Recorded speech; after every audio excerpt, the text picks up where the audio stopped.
Well, hello and welcome to the COVID Economy.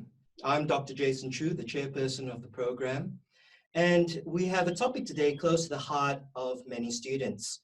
Will the recession become a depression? And what are the impacts on student casual employment, internships, and graduate recruitment? We're joined today by a distinguished panel.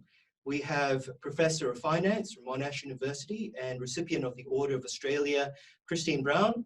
We have Professor of Finance from Melbourne University, Kevin Davis. Hi, Kevin. Hi. And we have from Monash University, Industry Fellow, Tim Pfitzner. Thank you, Jason. We now have our very first question from a student, Leah from our student audience. Yeah, hi. So as the job prospects for a graduate worsen, what new skills should I be focused on developing at uni to give myself a leg up? You know, the key going forward for students looking for employment is flexibility. And I think that's flexibility of the areas that they look for employment. I think Tim's point is really valid. I think that because you're young, you students are very young, you're developing your ability to think from first principles through the education that you're being offered here at Monash University, that you will be the problem solver. I think one thing I would say, though, is that there is a lot of emphasis by governments at the moment on promoting, and this was happening before the COVID-19 crisis, on promoting small and medium enterprises. They actually employ the bulk of the workforce, and they're suffering very badly at the moment. Some will disappear, some new ones will start. And so I suspect that's an area where there's probably a lot of opportunities that often our graduates don't really think about.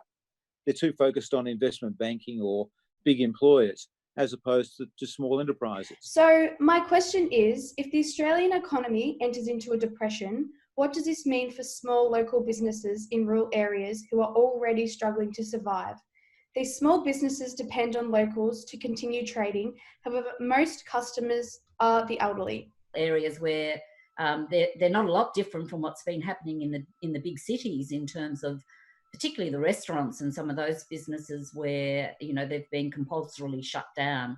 And many of those businesses have had to think outside the box, as Tim was saying, be flexible. A lot of the restaurants, for instance, in Melbourne have gone to delivering boxes of high quality produce instead of delivering meals, etc.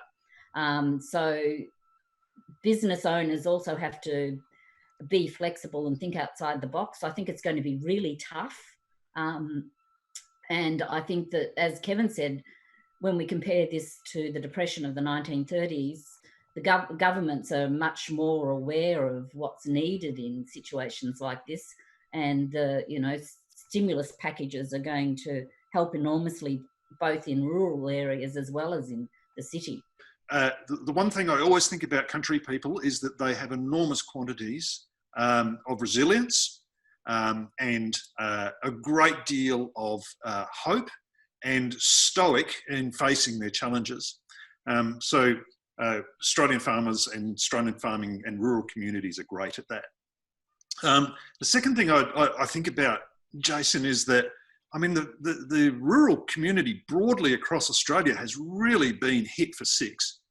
We've had this COVID-19 challenge following what's generally been some of the most severe droughts, for 100 years.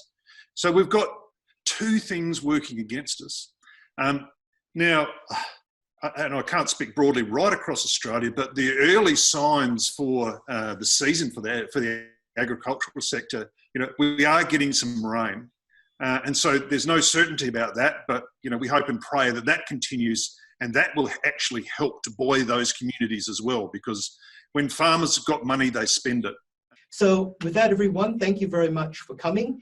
It's been wonderful having you, and we'll be having our next broadcast next week on Tuesday. And it's a very interesting one, investing in a time of crisis. And joining us there will be our special guest, Professor Stephen Brown from NYU, all the way in America. And also joining us will be Associate Professor Paul Leipziger as well too. Thank you very much for coming.